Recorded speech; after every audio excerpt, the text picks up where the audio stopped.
Hi guys, and welcome to another video. And I'm on my new site and it's not great. So one of the things I've always pushed for, telling you guys to make sure you've got is things like signs. So when I was told I was going to be coming onto this site, they said don't worry, there's fencing up everywhere. It's all signed up already, but because of my last site I used a couple of signs. I went to the office and said, look, I need a couple anyway, so I threw some signs on. And then I got here the first day, and the first day I realised all the fencing, the main gate, everything is down. The reason that I'm not really going to be doing showing you anything off site, even like little small corners, is because it's still an active site, etc. And let's call them undesirables. There's some undesirables in and around this area. So yeah, it's not great, but it's not something that you can't do. You just have to be a bit more switched on.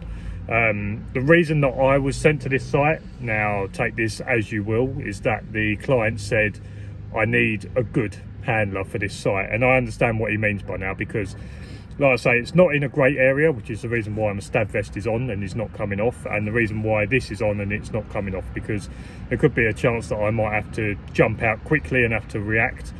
I understand what they said about it, because like I said, there's undesirables in this area. You have to be quite smart. So yeah, so like I said, I've said to people about having spare signs, because this site was all signed up, it was all on the fence, etc. And then I turn up, all the fences are down, there's no signs left. They've taken the signs with the fencing. So without having spare signs in my van, I wouldn't have been able to get my dog out and use my dog on this site. Thankfully I had, I think, about eight on board, so I've managed to get 5 up on the main entrance. And then I turn up today, and a place where I was quite happy there was a fence is now no longer a fence, and that is not their fault. So the council have said that they don't want block panelling. It has to be like this crappy, like some 4x4 whatever, I'm not good at measurements, but like an open fence. So they seem to have taken down the panelling fencing today, and they've only managed to get half of the fencing put up, which is a bit of a pain, because right on the other side of that is a public footpath, and that comes straight into sight. So even though I put sort of 4 or 5 signs up yesterday, as I turned up today, the site has progressed and I've had to make up another sign. The good thing about this being a construction site, there's always bits of wood laying around, and I found a couple of offcuts that I could make up a sign and stick into the soft earth that is around here. So yeah, I think that's the main thing that I've always said to you guys: make sure you've got spare signs on board, because you might turn up one day and all your signs are gone, and if you don't have signs on each entrance and egress to site,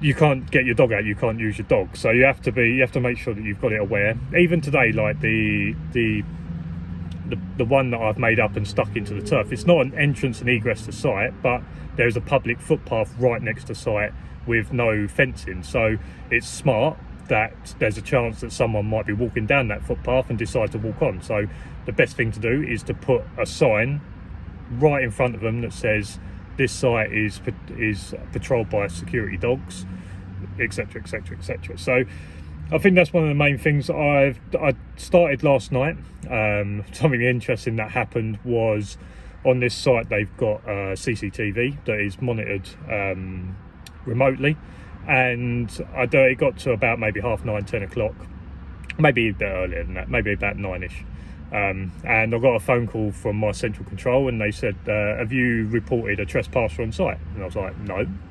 I've been out doing my patrols. I've located my van in a good area where the dog can notify me if anyone comes from one side of the site. I've got my eyes on the main entrance. So as far as I'm aware, no one has been on site. And they said, well, the CCTV monitoring company have phoned the police to tell them that there is a trespasser on site. We think that they've mistaken you for a trespasser. I mean, how? I don't know, because I'm walking around with a dog. But anyway, so, don't know, a couple of minutes later, 2 police turn up, or a police car with 2 police in it. And they said, we're looking for a male about 6 foot tall, dressed in black, and 6'2", dressed in black. So they went and done their patrol. They went and patrolled all the site anyway. I stood by next to the van with the dog just in case, but I was 95% sure that there was no one on site, because 15 minutes before, which is when I think they caught me, 15 minutes before, I just patrolled the whole site for a good 20 minutes, half hour. So I was pretty sure that there was no one on site. So I let the police get on and do their job, but I stood by next to the van where the dog was, just in case I needed it. So, but again, this site goes down to knowing areas, and obviously if it's a local area, etc. You have to understand what the area is like, and just by going and following Twitter. So if you go on, or X or whatever it is now, if you go on there and you find the local police force's Twitter and just look through about who's been arrested for what, who's been charged with what, in and around this area. Recently, I think maybe a few days ago, someone was jailed for 10 years for breaking into a home and attacking the homeowner with a pool cue and a screwdriver. So if you know that that's the kind of stuff that's happening in the area, it only makes sense to make sure you've got stab vest on, make sure you're vigilant, and understand that they're the kind of situations you could find yourself in. So yeah, I think it's been interesting. 16-hour shifts, got through it okay yesterday.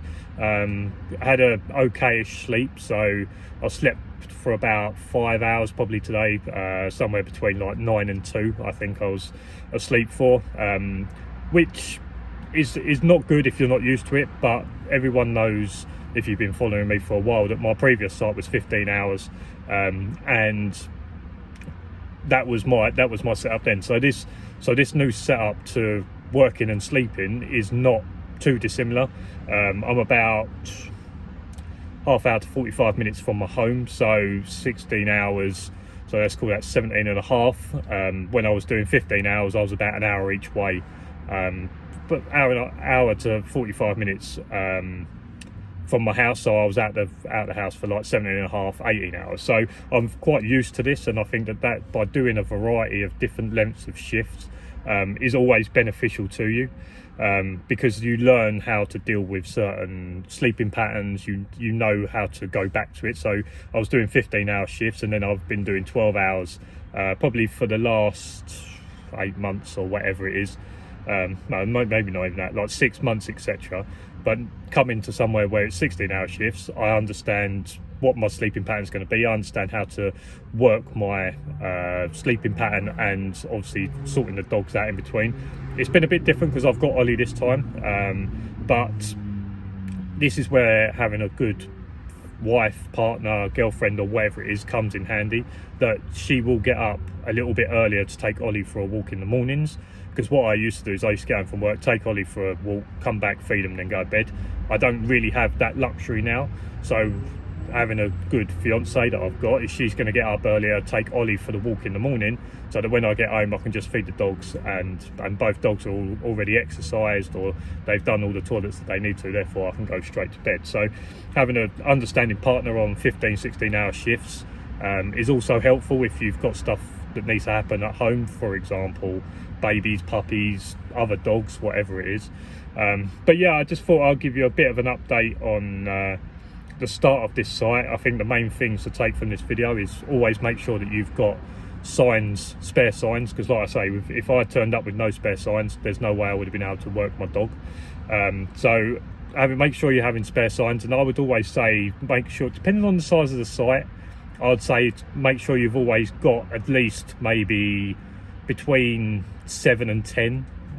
I think that's a good number, because I've used 1, 2, 3. I've used 4 just on the entrance of this site, to get both footpaths, to get the entrance that you would drive in, and then also as you're into the driveway of the site, there's another one there. So you literally have to go through at least 3 when you drive in here.